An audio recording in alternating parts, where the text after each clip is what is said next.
राजकोट में एक ATM service company में काम करने वाले गोपाल एक मध्यम वर्ग के प्रामाणिक इंसान हैं। उनकी शादी को करीब 4 साल हो चुके हैं। उन्हें एक बेटा भी है।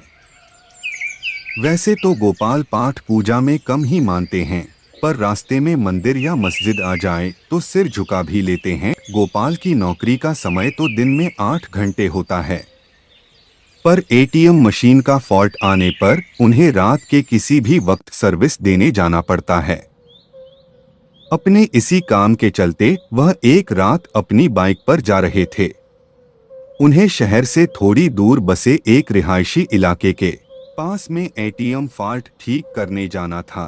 वैसे तो इस काम के लिए 2 एग्जीक्यूटिव जाते हैं, पर गोपाल का पार्टनर उस रात बीमार था तो सर्विसिंग के लिए उन्हें अकेले ही जाना पड़ा। स्पॉट पर जाकर गोपाल ने अपनी बाइक स्टैंड पर लगाई। तभी उन्हें वहां एटीएम बूथ पर एक लड़की दिखी। गोपाल ने सोचा कि उसे शायद पैसे निकालने होंगे और वह एटीएम मशीन के ठीक होने का वेट कर रही होगी।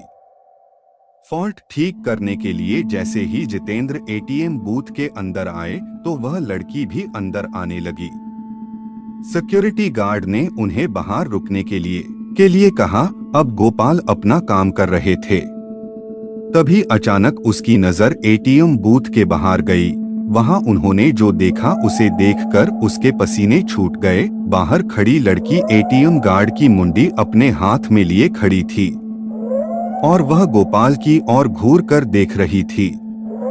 यह सब देखकर गोपाल का दिल बेतहाशा तेजी से धड़कने लगा।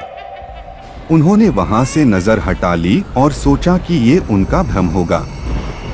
वो ये सब सोच ही रहे थे कि तभी अचानक उनके सीनियर का फोन बज उठा।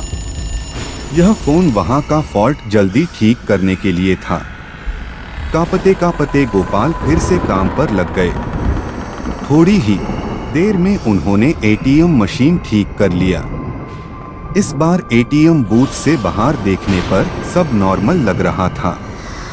वह लड़की भी वहां खड़ी थी और एटीएम बूथ का गार्ड भी उसके पास आराम से खड़ा था।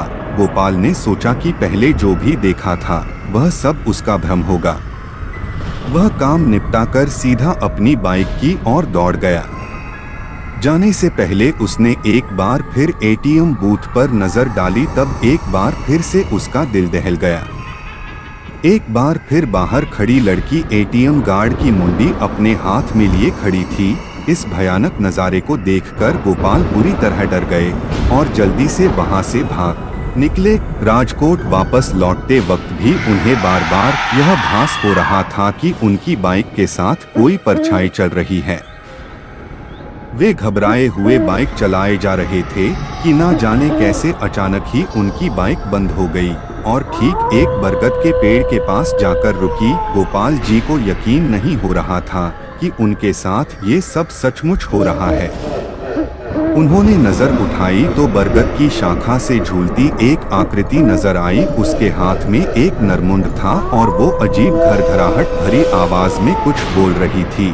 गोपाल जी ये सब देखकर वही जड़ हो गए। न उनकी चीख निकली, न उनके अंदर हिलने की ताकत बची। चुड़ैल पेड़ से उतरी। उसके उल्टे पांव देखकर जितेंद्र जी के पसीने छूट गए। उन्होंने आंखें मूंद ली और भगवान को याद करने लगे। चुड़ैल उनके बगल में आकर बैठ गई और उनका सर सहलाने लगी। इसके बाद गोपाल जी को कुछ याद नहीं कि उनके साथ क्या हुआ। जब होश आया तो वे एक हॉस्पिटल में थे। सुबह कुछ स्थानीय लोगों ने उन्हें बेहोश पड़ा देखकर हॉस्पिटल पहुंचा दिया था।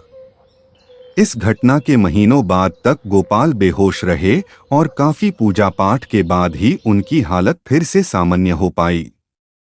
अब वे राजकोट छोड़ चुके हैं और एक सामान्य जीवन जी रहे हैं।